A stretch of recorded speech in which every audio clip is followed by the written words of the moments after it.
Mga idol, bakit nga ba bigla na lang nawala sa merkado ang sikat noong cellphone brand na Nokia? Ano po kaya ang mga nangyari sa mga cellphones ng Nokia? Tara po, alamin po natin. Disclaimer lang mga idol. For today's video, pag-uusapan po natin kung ano po yung mga posibleng nangyari kung bakit ngayon hindi na po natin nakikita ang mga cellphones ng Nokia. Tara po, alamin po natin. Noong taong 1865, naitayo at nakilala ang kumpanya ng Nokia sa pagmamayari ni Fredrik Eidestam. Si Fredrik Eidestam ay isang mining engineer na nanggaling sa bansang Finland.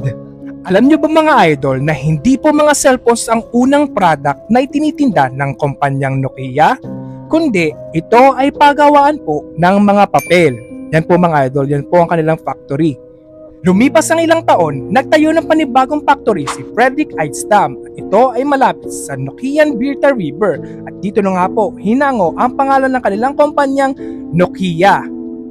Alam niyo ba mga idol, ang una pong pangalan ng Nokia ay Nokia AB. Ito po mga idol ang naging logo ng Nokia simula 1865 hanggang ngayon. Yan mga idol, yan po ang evolution ng logo ng Nokia. Noong taong 1977 sa pangunguna ni Kari Kairamo, ito po yung taon na kung saan unang nag-focus ang Nokia sa electronics at telecommunications. Hanggang sa dumating nga po yung pagkakataon na nakipag-collab po sila sa pagawaan ng mga telebisyon, ang Salora. Yan mga idol.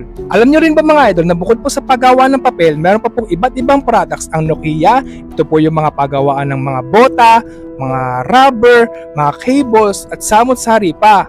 Kaya lang, lumipas po ang ilang taon na lugi po ang kanilang kumpanya. Hanggang sa dumating na po yung taong 1990s, dito na po nag-decide ang kumpanya ng Nokia na ibenta na po lahat at mag-focus na lang po sila sa mga cellphones.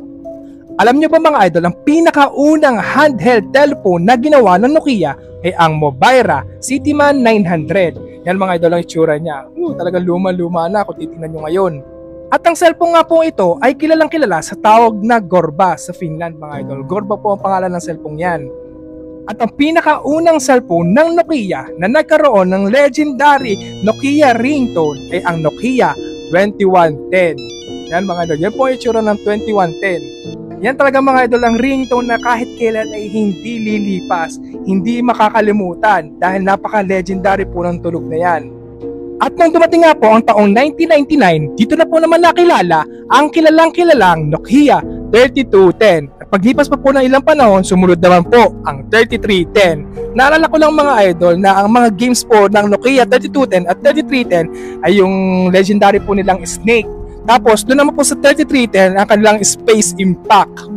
At simula nga po nakilala ang cellphone na 3210 at saka 3310, talagang nag-trending na po ng husto ang brand ng Nokia. Simula 1990s hanggang 2000, umugong na po ang pangalan nila. Pero ang tanong, bakit po ngayon wala na po tayo naririnig na cellphones ng Nokia? Bakit nga po ba Kuya GB na wala na lang po sa merkado bigla ang brand ng Nokia? Tara po, pag-usapan po natin ang mga posibleng nangyari sa kanila.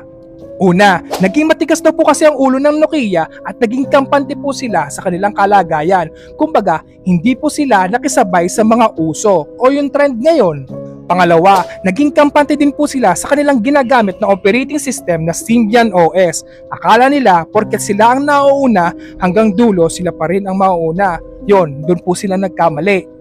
Pangatlo, nung dumating na po ang karibal ng Nokia noong taong 2007, dito na po nagsimula ang mga smartphones, lalo na po sa taong 2007 nakilala ang iPhone. Sa taong 2007 po, dito na rin po nagsimula ang touchscreen display ng mga smartphones. At simula nga po 2007, kakaunti na lang po ang gumagamit ng mga cellphones ng Nokia na de-keypad.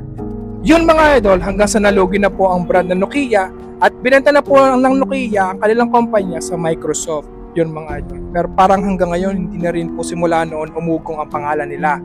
So ang aral lang po dito mga idol, wag po tayo maging kampante sa kung ano meron tayo ngayon dahil pwede po itong mabago in the future. Sabi po ng CEO noon ng Nokia na wala naman daw po silang ginawang mali. Ang tanging dahilan lang ay sila po ay nawala sa industriya. Kumbaga sila po ay naligaw sa industriya kaya hindi po nila nagawa ng paraan noon. Yun mga idol, yun po ang mga dahilan kung bakit wala na po ngayong Nokia.